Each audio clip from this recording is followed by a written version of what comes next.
Les chantiers d'élagage concernent les arbres et les arbustes qui se développent en pied de berge, en bord de domaine public fluvial, Sèvres, Autizes ou Mignon. Donc ce sont des travaux qui consistent soit en de la coupe d'un certain nombre d'arbres qui sont vieux, morts, penchants, soit en coupe uniquement sélective. Donc le principe des interventions spécifiques à nos chantiers, c'est qu'on a des agents effectivement qui sont dits des élagueurs. Donc c'est eux qui d'abord font une entaille au niveau de l'arbre pour que l'arbre, quand il va être tronçonné, tombe directement sur le chaland.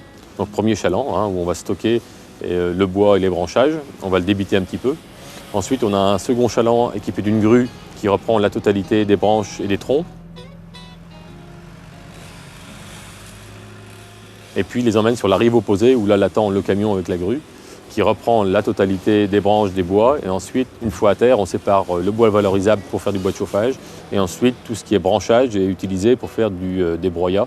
Donc soit pour faire effectivement du compost, soit pour faire du bois pour les chaudières à bois. Donc les interventions d'élagage sont réalisées uniquement l'hiver. Donc une période effectivement en descente de sève. Donc ça c'est important, on n'intervient jamais quand la sève monte, puisqu'on risque de fragiliser encore plus les arbres. Donc intervention en gros du mois de novembre jusqu'au mois de février. On organise entre 7 et 10 chantiers tous les ans. Donc on fait des petits tronçons plutôt que des linéaires continus et importants, soit en rive droite, soit en rive gauche. Et tout ça renouvelé sur 10 ans à peu près. Donc c'est ce qu'on appelle un plan de gestion à l'échelle de tout le territoire. Donc aussi bien sur la Sève niortaise que les Autizes ou le canal du Mignon. L'objectif étant de ne pas faire d'impact important et fort sur le même secteur la même année.